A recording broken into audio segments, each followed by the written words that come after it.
What happens when DNA evidence, once hailed as the definitive key to solving crime, turns out to be contaminated? How does a convicted man, hours away from execution, manage to get a second chance? And what does justice really mean when new evidence casts doubt on a decades-old murder conviction? Welcome to another episode of the Real Crime Diary, Daily Dose of Crime. I'm your host, MHB. And today we're diving into one of the most controversial and chilling cases in Missouri's criminal history, the case of Marcellus Williams, a man convicted of a brutal murder over 25 years ago, now fighting for his life against both the clock and the courts. In 1998, the quiet suburbs of University City, Missouri were shaken by a brutal crime. Lisha Gayle, a former reporter for the St. Louis Post-Dispatch, was found dead in her home. This wasn't just any murder. Gayle had been stabbed 43 times in what appeared to be a burglary gone horribly wrong. The community was gripped by fear and confusion. Who could commit such a heinous act? The police worked tirelessly, following leads and gathering evidence. Their investigation eventually led them to Marcellus Williams, a man with a criminal record. In 2001, Williams was arrested, charged, and ultimately convicted of Gayle's murder. The prosecution presented what they claimed was a solid case, and a jury found him guilty. Williams was sentenced to death, seemingly closing this dark chapter in Missouri's history. But as we'll soon discover, this case was far from over. The conviction of Marcellus Williams was just the beginning of a 2-decade-long saga that would challenge the very foundations of our justice system. For years, Marcellus Williams sat on death row, his fate seemingly sealed. But then a bombshell dropped. New DNA evidence emerged that shook the very foundation of his conviction. The murder weapon, the knife used to brutally end Lisha Gayle's life, yielded a genetic profile. But here's the kicker. It wasn't Williams' DNA. Imagine the shockwaves this sent through the justice system. A man, hours away from his scheduled execution, suddenly granted a stay. It was like something out of a Hollywood thriller, but this was real life, with real consequences. This last-minute reprieve came in August 2017, when Missouri's then-governor, Eric Greitens, halted the execution. He cited the new DNA evidence as too significant to ignore. For Williams, it was a lifeline thrown at the 11th hour. But as we'll see, this ray of hope would soon be overshadowed by yet another twist in this already convoluted case. Marcellus Williams had been convicted largely on circumstantial evidence, and it's worth taking a closer look at what that means.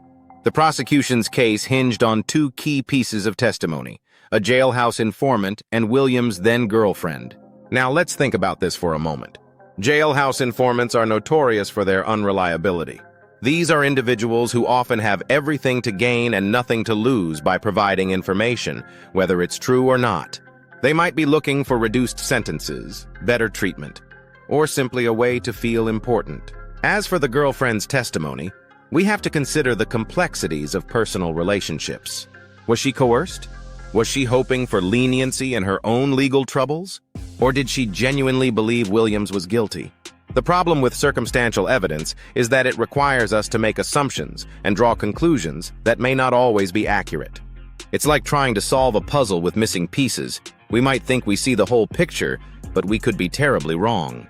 Just when you thought this case couldn't get any more complicated, we have a twist that'll make your head spin. Remember that new DNA evidence that could have been Marcellus Williams' ticket off death row? Well, it turns out it was compromised. Yes, you heard that right. Contaminated.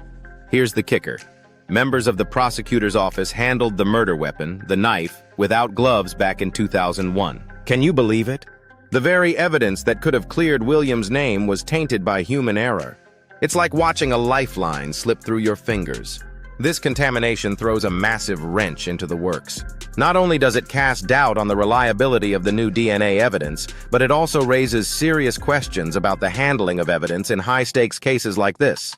What was once seen as a potential game-changer for Williams has now become yet another obstacle in his fight for life. The implications are staggering.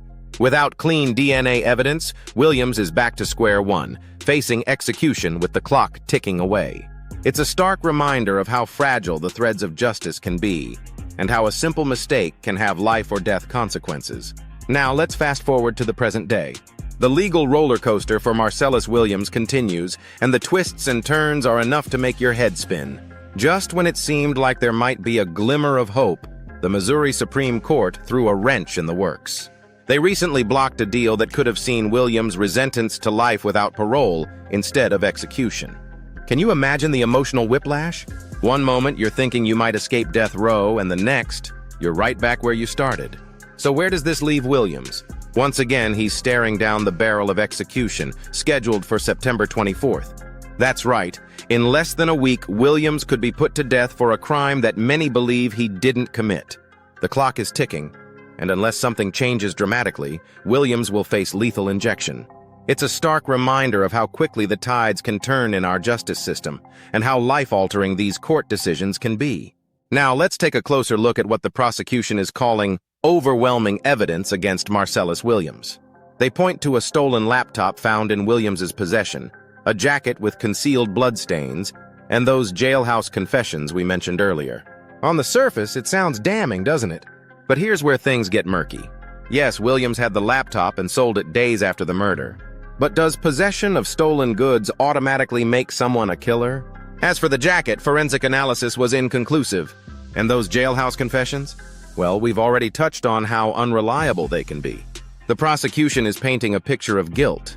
But when we look closer, each piece of evidence seems to raise more questions than it answers.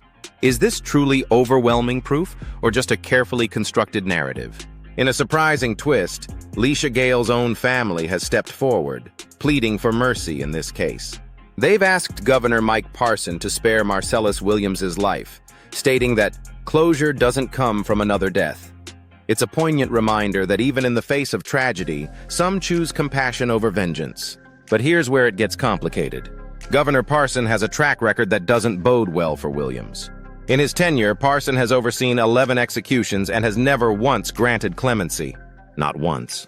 It's a stark contrast to the victim's family's wishes, highlighting the complex interplay between justice, mercy, and political will in our criminal justice system. As we stand at this crossroads of justice, I can't help but wonder, what would you do if you held Marcellus Williams' fate in your hands? The complexities of this case are staggering. On one side, we have a brutal murder and evidence that seemed convincing enough for a conviction. On the other, we have potentially exonerating DNA evidence that's been compromised, and a victim's family pleading for mercy. This isn't just about one man's life, it's about the very foundation of our justice system. How much doubt is reasonable doubt? Can we trust a system that may have made a catastrophic error? And if we can't trust DNA evidence, what can we trust? I want you to really think about this. If you were the governor, would you grant clemency? If you were a judge, would you order a new trial? Or if you were a juror, knowing what you know now, could you vote for execution with a clear conscience? These are the questions that keep me up at night, and I hope they make you think too. Because in the end, justice isn't just about punishment. It's about truth, fairness, and the sanctity of human life. And that's all for today's Daily Dose of Crime. The case of Marcellus Williams reminds us how fragile our justice system can be. With less than a week until his scheduled execution, every moment counts. I urge you to stay informed about this case and others like it. Follow our podcast for updates as we continue to track these life-or-death situations. Remember, justice isn't just about convictions, it's about truth. Until next time, stay vigilant, stay curious, and keep questioning the world around you.